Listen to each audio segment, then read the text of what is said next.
So basically I'm just going to start with zigzag partings, and I'm going to go in, and I do a little bit of teasing, just a tiny bit in this, because the zigzag already makes it so it's not straight. So it already kind of filters for you and helps it diffuse that line.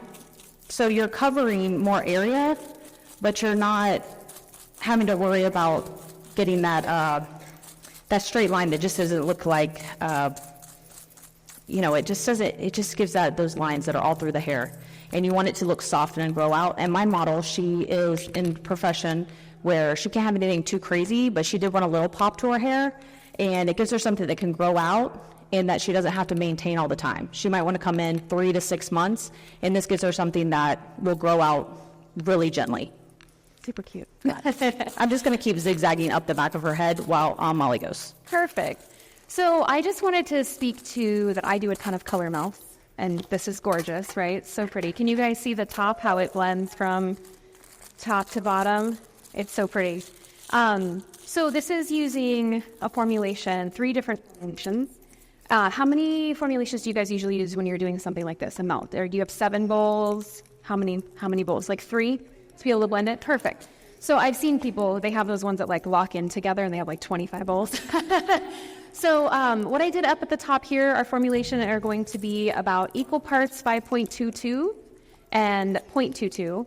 And the reason I wanted to do not just a pure mixer is because I really want this to last. So I put some permanent color in there, and I did use 1 to 1.5 ratio of 20 volume color producer.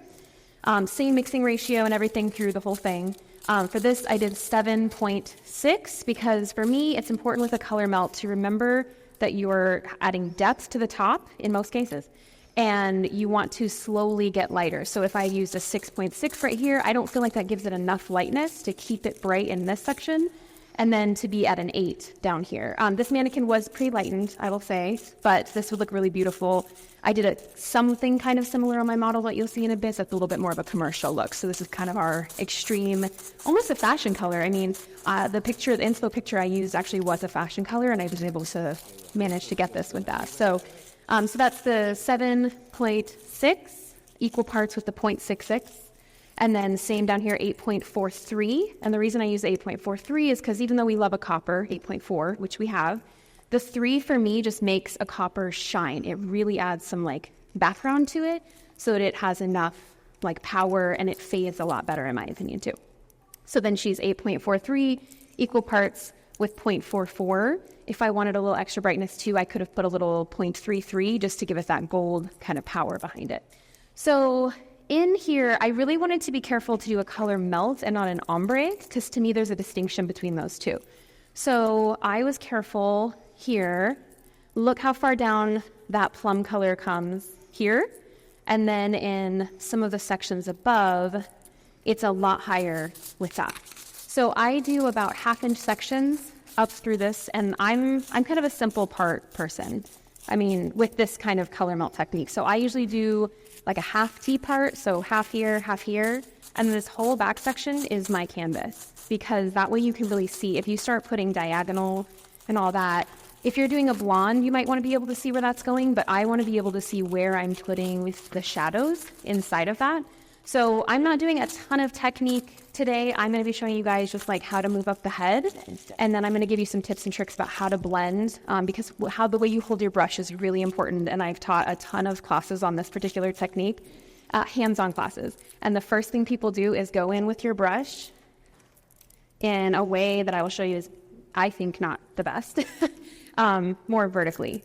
And you really have to go and do like a fanning motion, and they're trying to pack the color in like this, and you're kind of muddying the color together. So by swooshing it right at that line and not going up into it too much, that's how you can find that sweet spot for a color melt. How you doing over there? Good.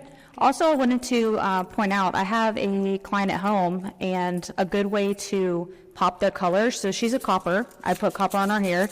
She's got a little money piece in the front that's blonde, and every time she comes in, she's like, redo the whole thing, put it all over my head, and I'm like, no, it's only going to get darker, right? It's going to keep getting darker and darker and darker. So if you take our pure mixers and add them with a 30 volume, you can add it right to the hair and it'll refresh that color. And that's a good, quick appointment that you don't have to, you can charge her, you're still going to make that money, but it keeps the integrity of her hair. It doesn't make you have to go back and do some color correction later on. And this way it will just give that brightness and just pop it back up. Yeah, that's a really fun tip to do because it's like otherwise you're just depositing the color. And especially, again, if those levels really matter. So I love the versatility of the line that you can pick the colors that don't have a level to them just to refresh or even to just change the tone. So if someone's just looking for that, just a little bit of change. And I'm alternating these. So some are going up a little higher, some going down a little lower, and I try to do it throughout. Skip one, go up a little higher, then down a little higher. That way it doesn't all end up at the bottom. Also, you can take those, the 10.0. The 10.0 and add that to a pure mixer, and it makes like iridescence, like pastels on the hair. So that's a really cool tip too. You can do so much with these. So it's my favorite thing with a color melt to really put the depth of that color from the root, because otherwise you kind of, like you guys can kind of see because of the angle where you're at, you almost can't see that plum as much, right? You're kind of getting more of the copper and the gold. So, of course, if you're standing by here, you see it more. But if you really want that depth to come through, you've got to pull that first root color down. So sometimes I'll go through and do the whole root if they have a gray coverage and it needs to sit on a little bit longer. I'll go ahead and do the root of the whole head, then come through and do it. But if you're really wanting it to be like an artistic vision kind of situation like that, I'll actually work at each piece and pull all three pieces down, because then I'm remembering, okay, that section is the plum down to here, and then the next section is going to be that. Otherwise, you kind of get lost in like, which side did I go higher or lower on, especially from side to side. The back's a little easier, not as much of a tricky thing, but yeah, there's all kinds of tricks. And you could do this with any color. I mean, I picked those because I think that they show well, and they really show the power of the pure mixers, right? And it's funny because we pulled out our lovely little swatch book, which is concise. It has all the colors in it, and there's some little tips and things in there too. But our pure mixers on the actual swatches, if we can get a close-up of that at home, if that's the right camera. They're so bright, it's almost close to what that is on the mannequin. And she was lifted, but she wasn't like platinum blonde. She was just like a, I don't know, level 9-ish, kind of yellow. So they come out so strong. And I personally like to mix a little bit of a permanent color in because I really want it to last. But if she wanted more of like a fashion tone for it to fade like a pastel, we could have done just the pure mixers on its own. Which is what I did. She does have some lightened pieces, but when you look at this one later on, you'll see that some of the color went over her brown hair, some of it went over the lightened strands as well, and it just gives like the different tones, darker or lighter. So now I'm kind of over here to the side. Just to save time, you can literally take this whole side and just zigzag the whole thing. It's super quick. I mean, 20 foils is going to give you this. You can go anywhere from 10 to 20. And it really covers the whole entire head. Really, I mean, it's a ton.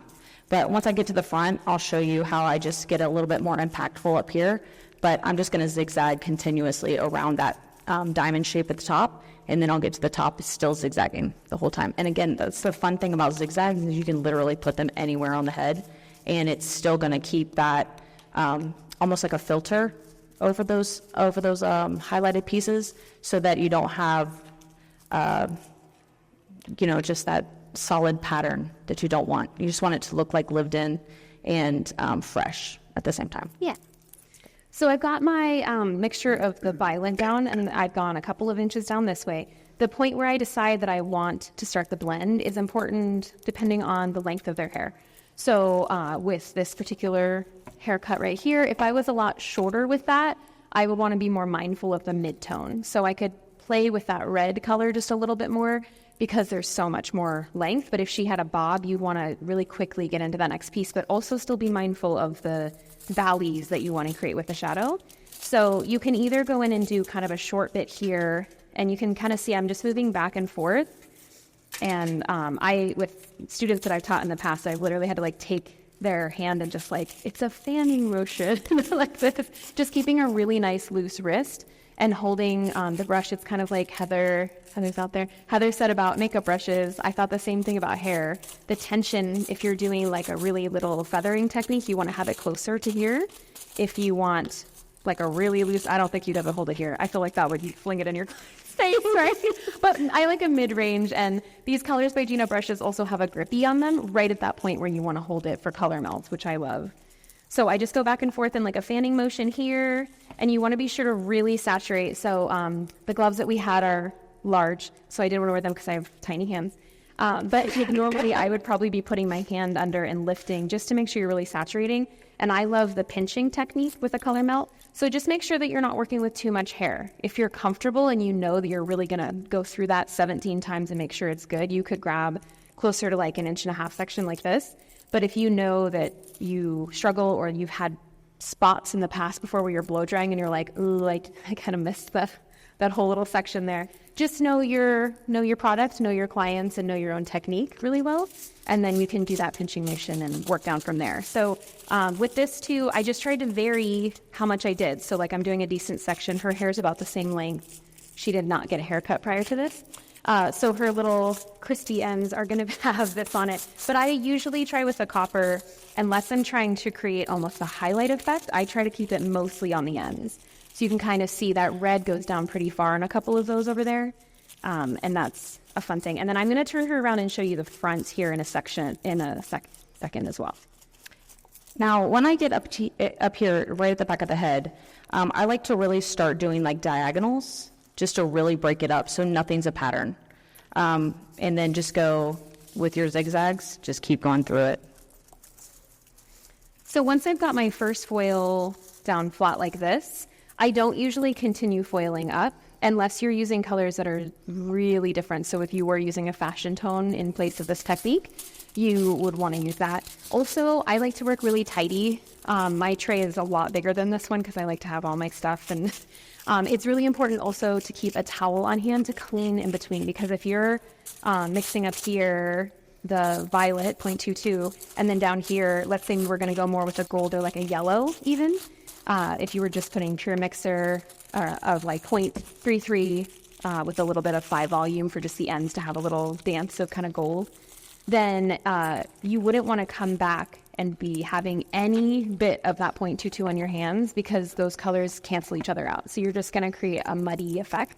So whenever you're using 3 very different colors, just like if you're doing something with like almost a black and a blonde, you really have to watch. So remember to work clean, wipe off your brushes, have like 7 towels available for that. So I'm just kind of working down here. Again, just because of the glove situation, I'm going to kind of not be too crazy with this. But I think, actually at this point, I think I'll show you guys the front. You're kind of still just working across the head there? Mm-hmm. Okay. So I don't want to hit the mic or anything. Okay. Almost to the top. So because we're hairstylists, you guys can kind of see where I've made those partings, where you can really see the depth. And if I turn her sideways, like you can't do with a real client, you can see there's almost a highlighting effect. Let's tap and move right here, where you can see how low I went and how high I went.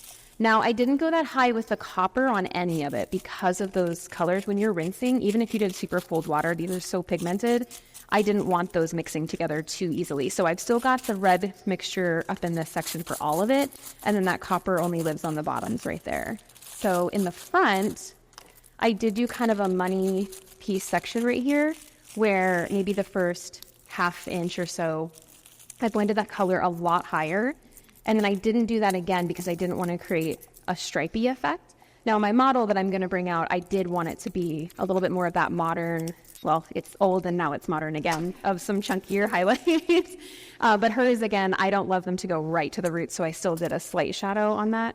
But again, you know, money piece I think is important to do if someone wants that brightness around their face. Or if they're kind of like, I like the plum, but I maybe don't want purple right on my hairline. Or people tend to also have gray right in this section. So if they were kind of concerned about the blend, you could even go in with the 0.66 right at that section and not even do the plum in that front section. So, but yeah, she came out really beautiful. So I'll kind of turn and have that there so you guys can kind of see how that comes down. But it's a really simple parting technique. Color melts are kind of my jam because you can just think about it as you go and play, right? That's where the chemist in us comes out. So as I'm rounding around to the front, you can see I have not used too many foils, but it's because of the zigzag part that it just covers so much ground. When I come to the top, so when my client comes back in, because this is a lived-in look, when they come back in for their appointment and they want a redo, a refresh, what I will do is I'll go the opposite of what I did last time. So I'll go in between what I've already done. So then I already have that natural grow out, and then I go in between, so then it looks like it's a fresh look. And then they'll get a little bit more color, they'll get a little bit more blonde, but what it does is it doesn't give them too much blonde. So you're not going over those same blonde pieces that you've gone over before, and it just gives them that still lived-in look without getting them a global blonde. Some of them really, we're representing the brunettes today. That's what we're doing. Yeah, for presenting, we have those beautiful blondes, and I love a blonde. I mean, I utilize the lightning dust all the time, but and it is nice to pre-lighten. Of course, if you're going to use the pure mixers, you're just going to be messing with the tone unless you pre-lighten. So if you're wanting anything to be quite this bold, you're definitely going to have to pre-lighten first. So again, just going in with that fanning technique here. And then are you going to speak to your model like when you're done with the foiling of the cool colors that you did? Mm-hmm. I had the coolest inspo picture. Yeah. Well, it's not you're talking about the what? What did you say? Huh? What did you say? The inspo picture? We don't have a picture of that. Well, no. But the picture that you used for the mannequin, like to do the mannequin. I'm just saying it was cool, so you're going to show off your full technique. Yes.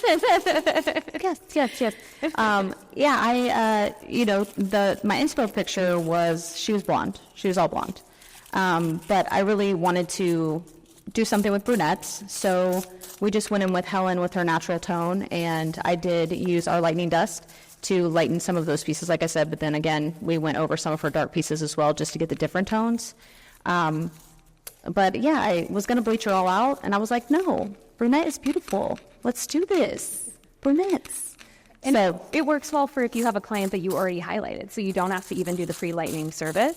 Mm-hmm. So if they're coming in for a 2-hour service and they want this kind of bold color, you're like, well, if you're bored with your blonde, we can leave some blonde and just put a little bit in it. Same with this. Even a color melt is a great service. I use it all the time. It's my go-to when someone says, I'm bored, but they already have some lightness to their hair. So even when I was looking for my model that I'm going to show you guys, I said, I kind of want someone with maybe lived-in highlights. I was lucky enough to get virgin hair, so even better. But I was willing to just have some highlights in there because it's really easy to just pop that color melt right on top. So it's super cute. Okay, almost to the top. And you can see I only pulled 20 foils, and you can see how many I have left. And I'm already at the top. So again, she has 20, and then my model in the back has about 12. So just to give you an idea of you don't need that many. And then I'm almost at the top. So I'm going to talk a little bit about the front. So on these zigzag partings, you can go as big and small as you want. If she wants a little bit more boldness in the front, obviously you want to go a little smaller. This is not the best zigzagging comb, but we're going to make it work. So I just zigzag right around. I'll try to take her little bit of hair, and y'all know how mannequins are. They're not the easiest to part. But if I want to keep her more brunette, but I still want those pop pieces like I did on Helen over here, just around her face, but maybe she's got a professional job and she cannot have those bright pieces right up front or that money piece, then we'll go in and just go right behind that front layer of that fringe. So pull that down and then just start right behind the ear and zigzag it. Super cute. So I am also over directing on this. I think a few of the classes that I've attended have kind of had a similar thing. I know our blending classes had it, where you want to really have that over direction, because anytime you're doing blending, and I think makeup, hair world, everything, we all want blending because that's what makes it look professional. That's where if someone's hair is blended, you're like, you didn't do that at home probably. You got that done. And I think it's what makes us be able to charge more.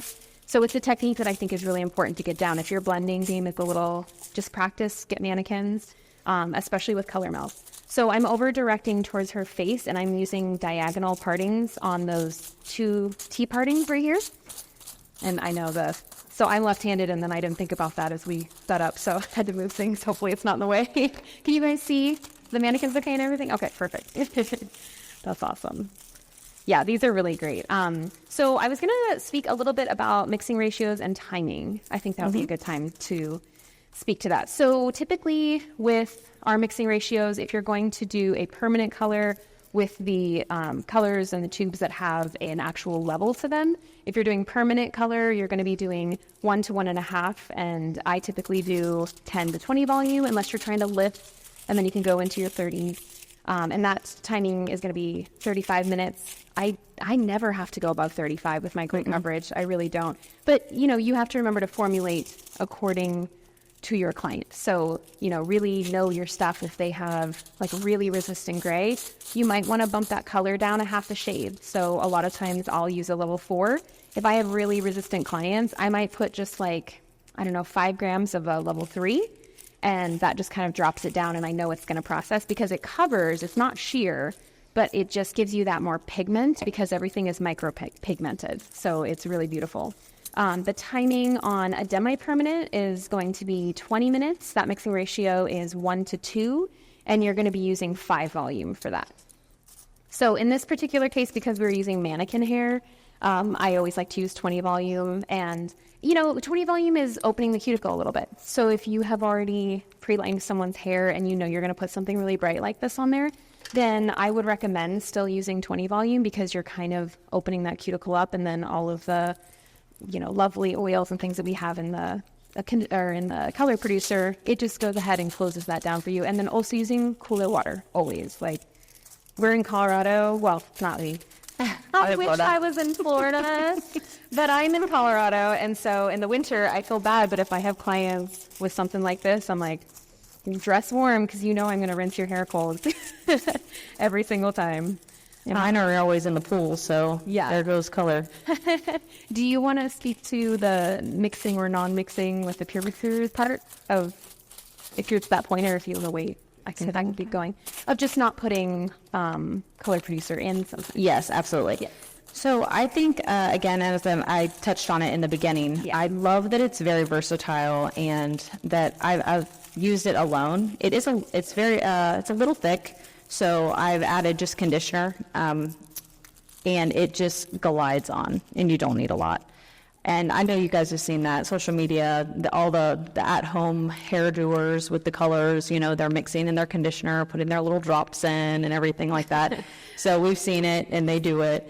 But, I feel like when we can still do those same techniques and make some money in the salon, I think it's great. I think they would trust us a little bit more, when we can do those, trying to get away from them doing their hair at home, then we always end up fixing it. Yeah. I was going to speak to that, actually. I think I totally blew past with the mic situation. So in the colors, we also have Biogen Complex, which is going to be a mixture of biotin and a plant-based collagen. And I noticed during COVID, I definitely had grace with my clients for doing their hair at home. I mean, a lot of them were like, what box color can I use? I dropped off a few care packages with some colors by Gina, but I was nervous about the 1 to 1.5 mixing ratios, just with clients who have no idea what they're doing. So I didn't want them to waste product. So a few I was like, here's kind of what you should get with the box color. But to be honest, we have to be aware as hairstylists. You can't just talk trash about box colors because they have come a long way and they're trying to compete with us. So I have a ton of clients who went to that.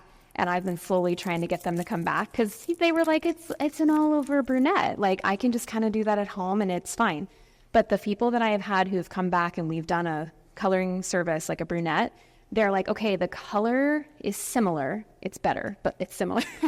But they said the condition of the hair is what it really was. Like box color, it does something to the cuticle, and I don't even know that much about the science of what they have with that. It's the metallic, right? So I wasn't sure if it still was. I know it used to be, so, But even like the higher end box colors, they still have that. And so I feel like all of the ingredients that we have in Colors by Gina, if that's what can get someone to come back into your chair and stop using box color, it's like a conditioning treatment. It's like a protein treatment every time you come in.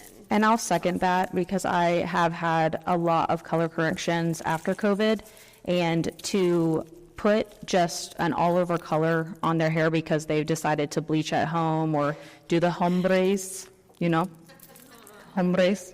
I had a girl that stuck her hair in 10 packs of red Kool-Aid, blonde. She was a blonde. Oh, no. And she took her ponytail and dipped it in boiling 10 packs of Kool-Aid. And I will tell you, nothing got that out. Yeah. Nothing. Yeah. But with the color corrections, when they do come in, I mean, I'm telling you what, they look better Colors by Gina after they leave. And they're like, my hair is shiny. My hair feels, just healthy again. Mm-hmm. And it is all the conditioning agents that's in it. Yes. So I am taking still a diagonal section here. Just because of the shape of the mannequin head, I didn't go all the way through. But if you work with big foils, like I a lot of times do behind the chair to make your life easier, just get bigger foils. You don't have to be limited by the size of these. If it's shorter hair, because you're doing a color melt, you also could do it horizontally because you're really just trying to get that blend section. So if you're only going here to here, then the ends can hang out. They don't need heat. They don't need to be contained. Some people use saran wrap. Do you use saran wrap or any of the papers? I have. For it? Okay. Yeah, I definitely have. I'm still a foil girl because I have acrylic nails and the acrylic nails stick to the saran wrap. So then I'm like, what's happening? And it sticks to itself. Yeah. So I took a smaller section here, but I'm still working off of the diagonal parting towards the front. And in the back, I didn't. It was just straight across because I could really see where I needed those peaks and valleys to be. So I'm blending the red mixture, and then I am going to go quite a bit higher with the copper here because, again, we're kind of creating that money piece. Even if she did have a little curtain bang, you could do just like a more condensed version of this, but just right around that face. You almost always want to keep that lighter unless they're doing something like more of an extreme look where they want like black, right in that section, or a split dye or something like mine. So, and I'm still zigzagging. You're still zigzagging over there? Yeah. And we will bring our models out here in just a second and get to what we were doing on them. Okay, I'm basically right at the front now. So I have, let's see, 4 left. Perfect. So, and I've gotten all the way up here to the front. So with the timing, you wouldn't really need, it could be however long you need to with the pure mixers when they're not mixed with a color producer. Because it's almost acting like a semi-permanent. So you're not going to have it as a progressive color. It's not going to be getting darker and darker as you go. I like to leave it. Yeah. It just feels right. Yeah. And leave it in. And that was a technique I had actually not played with myself. So when Dana said that, I was like, are you gonna mix something? Yeah. And we actually like learned something together. I said, no, I just put them on by themselves, and I put them on with the conditioner. I put them in with a 5-volume color producer, and they are just beautiful. They're still just as vibrant without oxidation. It's just, yeah. And you were like, what? Yeah. Awesome. That's cool. It's fun because I feel like it's such a concise line with 60 tubes. You don't have to have a full cabinet full of all these different, toners and demi-permanent and everything like that. But I don't feel limited. I really don't. I feel like I can play around with color and I can be creative about it and mix it in different ways and learn. Like you can really play with it because I think of how strong the actual pigments of color are. Mm-hmm. You really can just play. So I do that all. Add it to your color, and I mean, it's yes. There's so much that you can do. Yeah. I also wanted to speak to creating the colors that you need in this. So, for example, I was going to use this here. So the 5.22 and the 0.22 that I have on her roots right here, that's going to be this right here. So you can see if we were to turn this into black and white, some of this has more depth than others. So this 0.22 is going to land on a darker scale, right? Black and white, it's going to look black.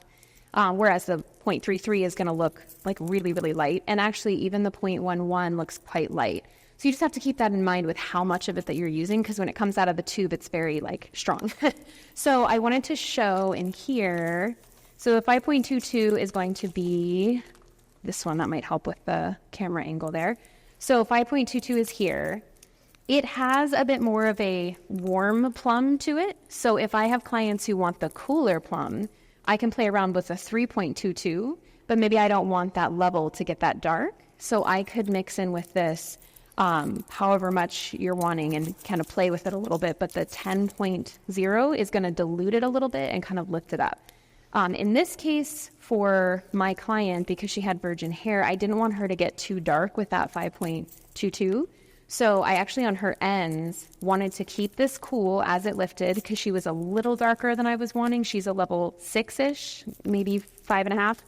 And so I was able to put, it was equal parts of 5.22 and 0.22, just like I did on my pre-lightened mannequin. But then I actually put about, I'd say like 7 to 10 grams of the 10.1 because that's keeping it cool, but I added a level of lift to it. So I'm landing somewhere around a 7. So again, you can just kind of play. If you're worried about something going too dark, don't be afraid to go lighter, but just remember your color theory that if you're going to be lifting up a little bit and you are worried about the warmth or it turning too red, that you're putting the 10.1, I wouldn't do 10.0 because it's got that little bit of the 0.1 in it. And at 10, it's not going to be an overwhelming amount, but it's enough to keep it cool. So I love that formula. I use it constantly because I would love for there to be a 7.22, but I feel like if it was in the 2 by itself, it might even be too warm. But the good thing is you can make it. Right. So I can make it because I can control how much of the 10.1. So yeah, I don't want a 7.22. Exactly. So on the top of her head, I'm just, again, zigzagging out. I'm doing, I go from 5 zigzags to 4 zigzags to 3, then I might go to 2, I might go to back to 3. I just do it all different. That way that it's not a pattern. So, and I just like this because you can just be creative. You can just put them wherever you want. Before we bring our models out, does anyone have any questions? We do need to bring a mic to you if you do have a question. No questions? Well, we have a question. Could we get the mic, please? I don't know where it's coming. Get the mic. Mike? So, Sorry, I did just suddenly say that, so zoning out. It's the end of the show. Everyone's zoning out, little hungover. No. Not me. Awesome. I just want to know what your mixing ratio for this one with the conditioner and the...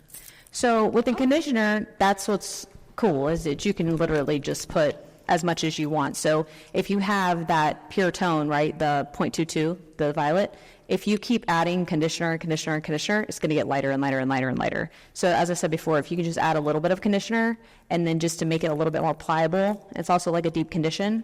So, we're giving them something that, they're doing at home, but they're in the chair, they're getting the experience, they're getting you, and it just makes it a little bit better.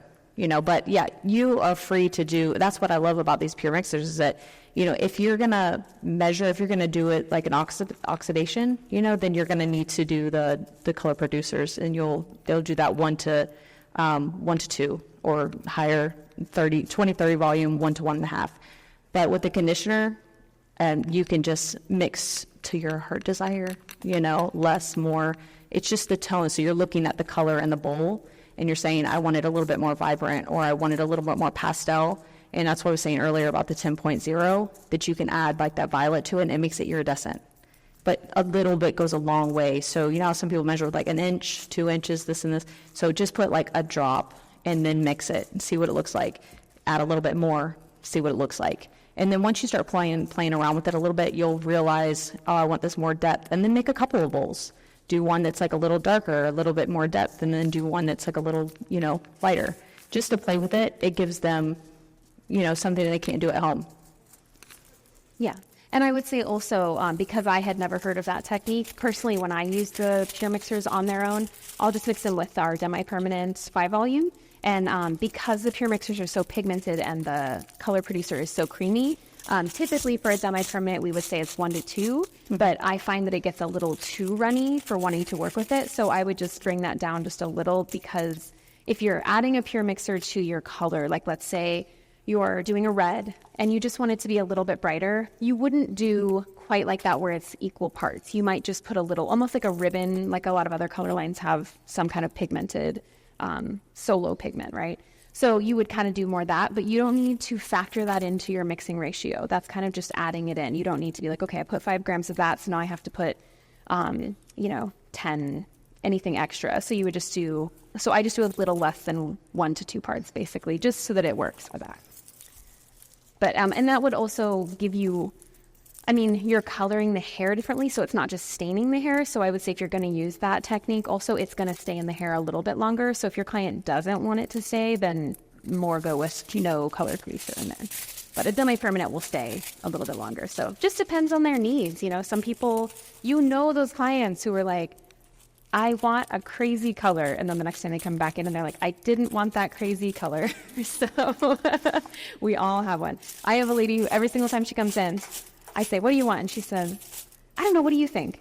And she's 10 minutes late, of course. And I'm like, has 17 colors already. But I try to have a few things on hand, things like pure mixers, to be like, okay, well, I know she likes blonde, but she does want to see something kind of crazy different. So you could just pop a couple of color blocking pieces with Gina's technique with just conditioner. They're going to see that crazy, but when they come back to you, it's not going to be like, oh no, I put permanent 0.22 all over their head and they hated. They actually thought they liked it, but it didn't go with their skin tone. I mean, that's a factor too, that people don't know until they know. I have a ton of Latina clients and they are sort of anti-copper until they're not. So it's like, try it, let them see it. So on their pretty. hair. I love the copper on it, but I think people are scared of it looking orange. But if you're careful about the balance and you are careful about adding a little bit more of a root to it, I think any of these colors can look good on any skin tone. I think people can pull that off. So. And also, we tell them like cool water or cool water. Yeah. And then they're like, I can't do it. I can't do it. I can't do cool water. Yeah. I try. I try so hard. Yeah. So this front piece, again, I'm leaving out that front just because she's not wanting it straight in the front. So I left out that whole front section and I'm just going behind her. And look, it's my last foil, 20. And it's basically her whole head. Yay. And this is what I did on Helen. Are you guys excited to see our models too? They're waiting ever so patiently. Yes. Okay. So this will be my last one. And I just really, color melt is kind of a tricky technique because there's definitely technique with it, but I feel like it's just more the tips and tricks. So we just wanted to kind of show with that. The fall is great. She's awesome. Did she fall? No. I was just thanking her for her services. You were thanking her? Yeah. Thank you for your participation in our Colors by Gina. And she had conditioner on her head today. You lightning dust, whatever color you want. The whole line is just absolutely beautiful. But we just take conditioner for her. Yeah, absolutely. Dina, you want her man kit around just so we can both have our man. I will. Just so that the camera guy can get some close-ups because... And look, also so satisfying, like it's the end of your bowl and you didn't waste. Oh, gosh. Those things are so satisfying. Party Helen. Yeah, show off those, like talk about valley getter and stuff in there. It's beautiful. So we did pre-lighten her in some areas. And you can see where they're a little bit more bold. And you can see how our 0.66 is so vibrant. And then on some of the darker pieces, where they're going to be still, like right here, I don't know if you can see that up close, but they're just a little bit deeper. But you can see the difference in here than in here. But still equally beautiful. And then with these golds, I love adding those golds in there. A lot of people, I'm anti-gold, but I think they just add just that light that comes in there that just adds it. And I had to add it for her bang. Her bang. That's what I tell my clients. They love it. They're like, my bang. And you kind of alternated, right? Like, I put her bobby pin in there. She was cute. Some of them were like half and half, but then others you just put a little bit on the tip. Just a little bit. So that when it's curly, especially on your curly girls, like Richie was talking about, if you guys took his curly class, what you see, if it's someone who has naturally curl hair like that, then you're just going to see the outside, but you're still going to see the depth of some of those like plums. But on a few places, it's like the gold is just on the end. So it really catches your eye, I think, on the perimeter of the curls. And so, I did zigzag her whole front. Yeah. So this is going to be a more bold. But again, I just zigzagged some really small pieces in there because I really wanted it to be impactful on her, and just zigzagged with 20 foils. And if you get a chance to look at the end, it is fully saturated in here. Yeah, we highly recommend coming up. It's like a full foil, Yeah, 20 foils. from here. Super cute. Okay, are you ready for the models? Go ahead. Okay, can we please get the models out? Now all wearable girls. The ones that aren't ready, but they're not ready, those. So my lovely model, this is Sonara. She's a dear friend of mine from Colorado. She came all the way here with her family, and it's her first time in Vegas. So, and this is the last thing she's doing before going home, so she's had a good time, right? And I'm going to go ahead and just put this on for, I will too, the branding, yes. So Sonara had, again, no color on her hair, which was amazing. I think the last time you had it colored was probably with me a couple years ago, right? So it was all virgin. And so she had about a level, like 5.5 to 6, depending on where. She has extremely fine hair. And we cut a decent amount off recently. So I'm actually going to, will these turn? Do they turn? It's probably locked. Oh, thanks. That would be smart for moving it, right? They got it. So I'm going to turn her around. So she has a more commercial version of a color melt where I really brought with a little bit of lightning dust in. I mean, the formulations are similar, but a little bit different. I did not want her to have any kind of hot roots because of how fine her hair is. So I did not put that 10.1 in there. Go ahead and lean your head back just a little bit for me. So you can see she doesn't have hot roots because of how that comes through. And then I didn't want her to be too dark. So I really pulled that color, the root formula, through mostly through the end, or through the back. So I didn't put really any copper, just in a couple of places in the back, but she's quite dark back there. And then I did, again, the T-parting in this section here. And then I only did a little bit of lightning dust. I actually just used 5 volume because I just wanted it to kind of lift up. And because she was virgin hair, I didn't want to be having to pop her back down to a lower level with that at all. So in between the sectioning here that I did was just a little bit different. So these lighter pieces that you see, I just did kind of a teasy light after I put the root color on. So did all of her roots, did a couple of teasy lights just where I thought the light hit like a sun-kissed kind of vibe. And then the hair that I pulled through was mostly the 5.22 mixture with some 0.22 in it. It was about equal parts. But I pulled through also this formula here with a little less of the pure mixer in it because I didn't want her to look orange. And I put that on either side of the foil. So there was maybe less than 10 foils in here, but right next to it so that you're creating, again, kind of that peaks and valleys. I'm always trying to create a little dimension in the hair. So, and then we curled her with a curling one. Since her hair is really fine, she can frizz out really easily in this dryness. So yeah, I think she came out really pretty, but I'll just... This is America. She's my beautiful client, and she is working hard all the time, and she is my girl that doesn't have the time to get in there all the time. So she needs something that's lived in, something that doesn't need as much maintenance. She's got this beautiful, beautiful natural tone, and I didn't want to touch that at all. So I went around just to give her something brightness around her face, and I did zigzag parting on her whole head again. I used about 15 foils. Oh, no, I'm not moving. Is it not for real? Oh, There it goes. I got it. Still turning. it's the end of the show. So again, I just went from the back here and zigzagged here, zigzagged all the way up as I did on her. And then I just brought it down. And as I was saying before, is some of them are high, some of them are low.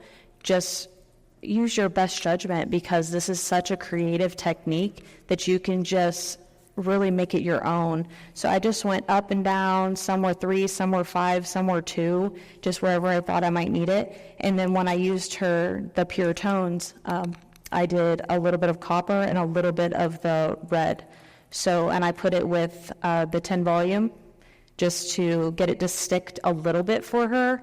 But as she washes this, it's just going to start slowly coming out. But because of her natural dark tone, I think these coppers and reds are just so beautiful. I mean, I try to get people to get copper all the time because it's so pretty to me. But, you know, people get nervous, right? You were a little nervous at first. You were like, copper red. I was like, it's going to be gorgeous. I promise. It is beautiful. And then I just brought it around to her face. And you can see how she's got some of these reddish tones in there. and I put a little bit in her bang, so it gives her just a little pop. And especially in the sun, it's really going to just show that really beautiful tone, but it's also just going to come straight out and as she washes it. And you loved it? Yes. Yeah. Do we have They were like cutting a blow dry. I think we have just a minute or two left. Do we have any last minute questions? Nobody? Okay, I think we're good. Thank you guys so much. We appreciate you. Thanks. And you can walk if you'd like. Just show your little hair off real quick. Got 2 minutes left. Hey. Yeah, maybe just walk to the front of the stage, do some photos. You all right? Yeah, maybe just up front. Yeah, just so that they can see. Yeah. If anyone wants it. That's not me. I've stayed stuck. Awesome. Thank you, ladies. Thanks. Thank you guys for coming so much. We had a really great time at the Gina's GlamJam and learned a lot of stuff. And try out the color if you haven't. It's absolutely amazing. And try out that zigzag technique. I'll see you guys later. Yes. Thank you. For your time. Thanks.